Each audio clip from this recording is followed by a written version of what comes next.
Detik-detik Prabowo dan Haikal Hasan dipermalukan saat debat. Bung Rocky, jadi kalau tadi sebutkan Babe 40 tahun kenal dengan Pak Prabowo, makanya nggak pernah berubah sesungguhnya. Jadi siapa yang ikut, siapa yang berubah, apapun tetap Pak Prabowo gitu ya. 40 tahun. Bung Rocky berapa tahun kenal sama siapa? Ada hal yang selalu kita ucapkan, ada hal yang tidak perlu kita ucapkan. Itu poinnya. Saya mau ucapkan yang tidak pernah diucapkan itu. Coba kita bayangkan misalnya ada janji kemerdekaan, ada janji reformasi. Semua itu value yang kita bikin dengan mahasiswa itu. Sekarang keadaan itu paralel dengan apa yang barusan Anda lihat di televisi itu.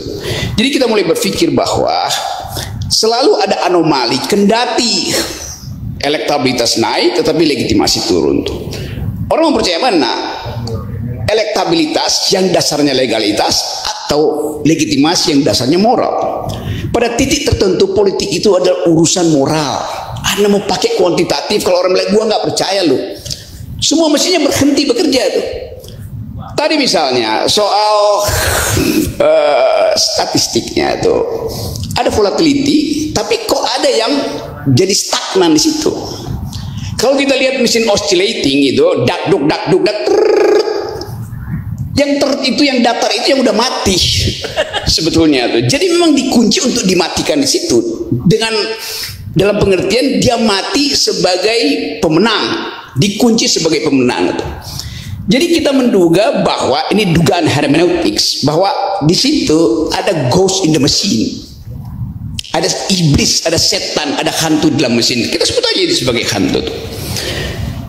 Tetap kita duga ada anomali karena nggak biasa dalam statistik volatility itu paling kenceng dia ya di kisaran skala 24 minus. Ini tiba-tiba 76 71 oke.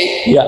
Itu artinya orang itu kalau pakai oscillating memang ada masalah tuh tiba-tiba kayak the point itu. Jadi mereka yang ngerti tentang statistik tahu bahwa di situ ada semacam ketidakwajaran itu. Pemeriksaannya di mana? Ya di dalam metode statistika sendiri itu, bukan dengan argumentasi. Biarin aja soal. Anomali kedua, 58% Pak Prabowo dapat suara, 62% minta hak angket. Coba bayangkan coba.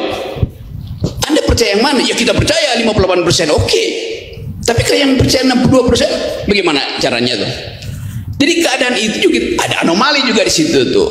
Nah, supaya anomali itu kita bisa terangkan, maka jangan pakai teorinya saudara Noel karena dia bilang semua polisi adalah maling. Bener kan? You bilang begitu kan? Politisi. Semua polisi adalah maling. You bilang tadi. Cuman coba pakai politisi. Saya mau pakai parametermu untuk menerangkan kalau pakai logikamu maka semua polisi adalah maling. Tidak, enggak. Oh, karena pelapornya adalah logikamu itu jadinya absurd karena Anda pun mesti konsisten bilang semua polisi adalah maling. Karena hanya maling yang mampu untuk menangkap dan menuduh maling. Yang berhak menangkap maling adalah polisi, maka polisi adalah maling. Enggak poin. Itu logika yang salah, itu enggak. Yang salah soal logika siapa? Logikamu di logikamu. Enggak, logikanya begini dong. Hanya maling yang mengerti bagaimana mencuri, bukan yang menangkap maling. Gitu dong Om Rocky. Itu salah. Berarti polisi adalah pencuri gitu. Tidak dong. Lah bagaimana dia nuduh si maling itu pencuri?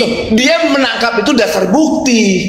Bukan atas asumsi. Yung bilang tadi semua orang yang menuduh kecurangan pembuat curang. Yang menuduh hari ini curang berwatak culas. Sampai di situ stop gitu. Ya. Sekarang saya terangkan akibatnya tuh. Logikanya saya lanjutkan itu. Presumption of guilty ada pada polisi. Polisi mesti menduga ada kriminal baru dia bisa tangkap. Nangkap nggak logikanya? Ya udah. Ya. Jadi Anda mesti tuduh juga polisi. Kalau ini kan tidak. Politisi ini sudah menyimpulkan bahwa besok dicurang. Gitu. Polisi juga kenapa orang ini ikut pemilu? Logikanya berarti kita curang dong. Gitu dong. Bukan logika yang itu. Noel dan Haikal Hasan babak belur saat debat.